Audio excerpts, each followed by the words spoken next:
Okay, so today for my persuasive speech, these three people are going to be watching me.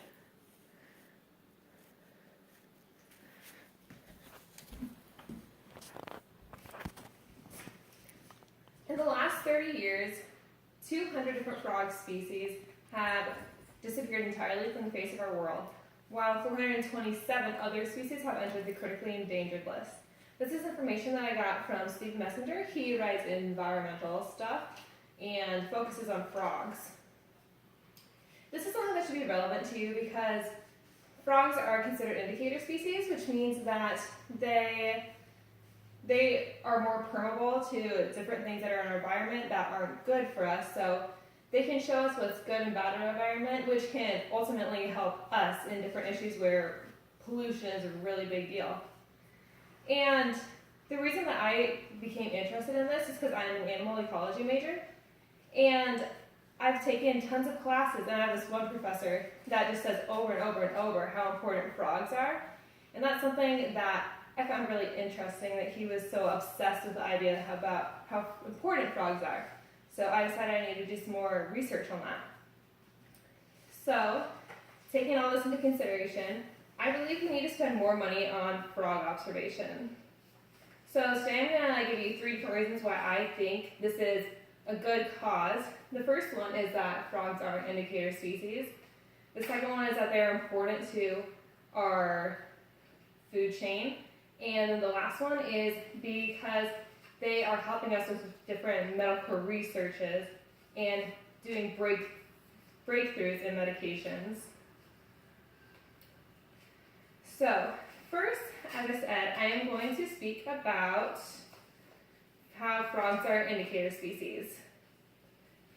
What is an indicator species? That is an animal that can tell us how the environment is. So, like I said before, frogs have permeable skin because they are mainly aquatic creatures. That means that water can enter their skin and then exit their skin. And while water enters their skin and exits their skin, so does different toxins that are in the environment, like pesticides or different chemicals that farmers may be using. And through that, we can see different things that are causing harm to our environment. This is information that I gathered from Kerry Krieger. He is one of the top conservation specialists of frogs, which makes him very credible because out of everybody in the USA, he's the one that people go to look at this kind of stuff. One huge study that they've been doing lately is that frogs are getting lots of deformities, which mainly is extra heads and extra limbs. This is something lots of people have been noticing. And as we researched it more, they found that lots of that is caused by parasites. But when they took the frogs and they put them in a different environment and added chemicals to it, they saw that even more deformities entered these frogs, which is something that we can really see how much the environment really affects people and how terrible some of these toxins we have that are entering in. This is information that I gathered from Stenner Danielson, and he's a writer of National Geographic, which is a magazine that lots of people look up to, so that is also a credible resource. Now, after going over how important frogs are for indicator species, I'm going to talk about how important they are as a member of the food chain. First off, tadpoles eat algae, which helps keep our ponds and our lakes clean. And while the tadpoles eat algae, the adults eat insects, which, I mean, that's helpful for us, just so that we don't have to deal with the insects. This is more information that I gathered from Kerry Krieger, as I said before. And the next point that I have there is that while frogs are a predator, they are also a prey. If frogs were to disappear from our world, so would a main food source of many different animals like snakes and foxes. So that would diminish their populations, which we want to conserve what we have. So after talking about how they're indicator species, we've talked about how they are important to the food chain. My last point is how they're beneficial to medical research.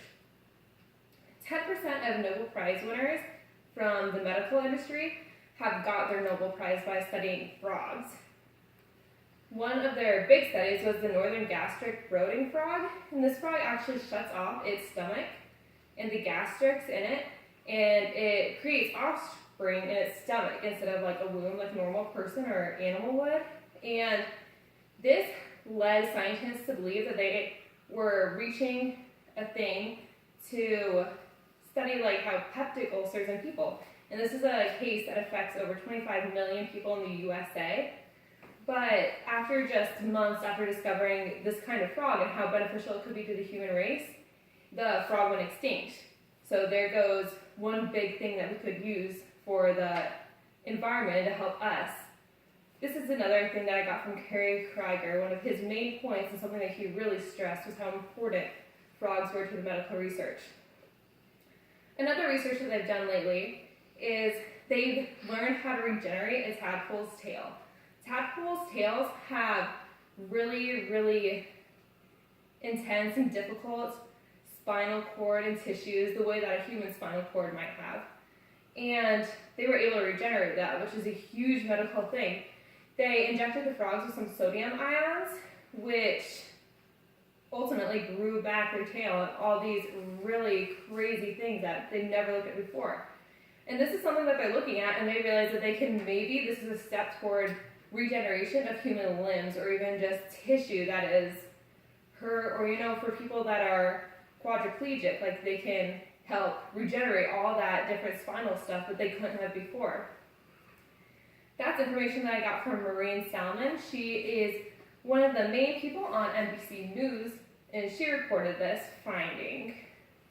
So we have gone over how frogs are indicator species, how they are a really big part of the food chain, and then finally how they are going to help us make bounds in medical researches.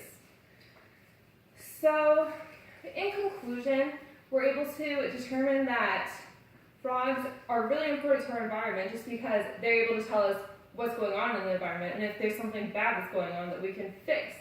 And they can give us a heads up.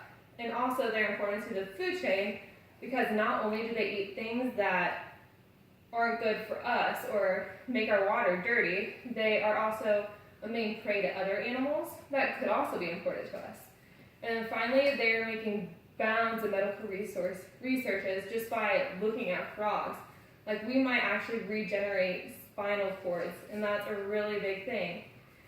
So I challenge you all to consider all the different benefits we can get from frogs and maybe join a club or join a conservation group to get this going, because I really think we need to spend more time and money on frog observation. Thank you.